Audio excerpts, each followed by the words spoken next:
Hi everyone, this is Luis Marrero. I'm the Director of External Affairs at Urban Health Plan, and today we're going to be talking about a very sensitive topic, uh, domestic violence. And domestic violence is an epidemic affecting individuals in every community, regardless of their age, economic status, sexual orientation, gender, religion.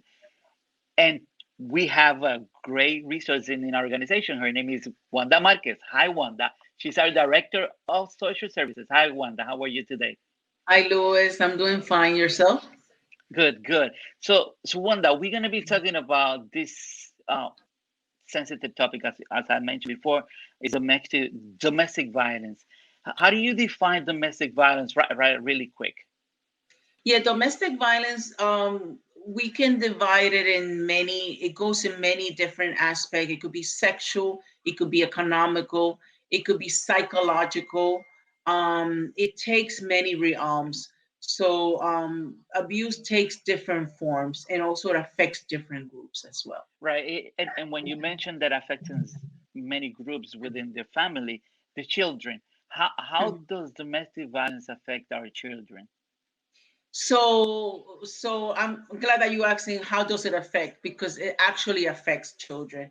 So I like to divide it into different stages because it's not just one lump sum. So in children, you're talking about the small little ones when they experience abuse or they witness abuse or they sense abuse, they tend to regress to previous stages in life. So if you're 3 or 4 years old, your 3 or 4 year olds is going to start acting again like a baby. It's going to start whining. It's going to start wet bedding. It's going to start doing certain behaviors that is going to point at another earlier stage.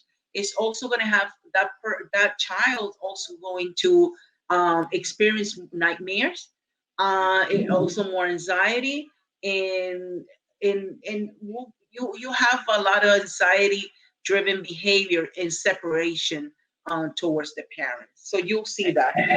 Yes. and what about teens?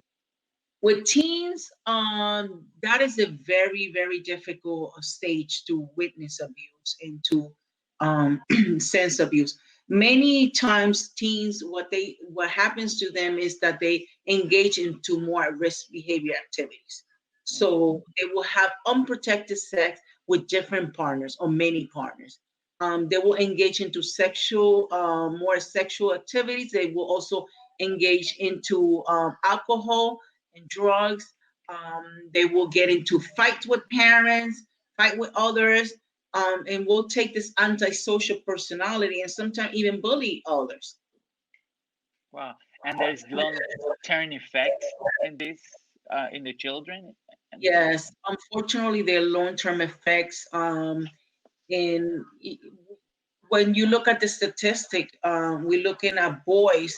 1 out of 10 boys, the propensity is that they will tend to be abusive towards their partner more likely than any others that have not witnessed in the future. And then 1 out of 6 girls, most likely they will tend to be in an abusive personality, in an abusive relationship, and tend to have this abusive behave, accepting behavior Wow. towards them. Wow. When you're talking all about these issues in children, I think about uh, that some parents sometimes may think that it's better to stay in that abusive relationship than maybe being a single parent. What do you what can you say about that? Yes, and we looked at it from the perspective we know that parents love their children, and it's not blaming the parent. You don't want to victimize the victim, but sometimes parents want the best for their children, and they say, "Well, I want my child to stay with the dad. I don't want to take away the dad. I don't want to take the mom.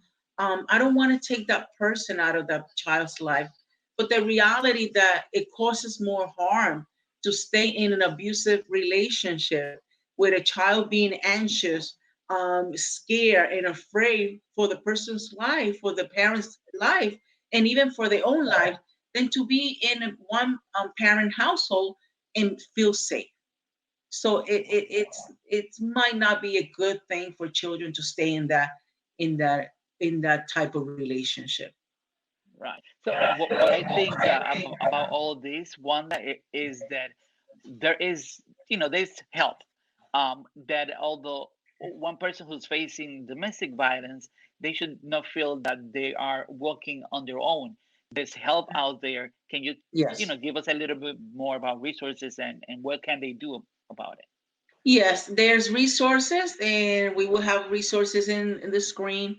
There's resources, there's organizations that are trained to work with individuals that are going through this situation. They are trained, they can help you, they work with it in terms of safety plan. If you need to go somewhere, they will help you. They will definitely, they understand those issues, they are trained, and they will definitely help you. Right. Thank you very much, Wanda, for giving us this information. This is the beginning of our conversation about domestic violence. It is an issue that we have to keep uh, talking about it, and educating our communities.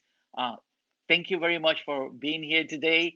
We You're look welcome, forward Louis. for another conversation. Thank you, See Wanda. you Have a soon, great day. okay? Bye Take bye. care. Stay safe.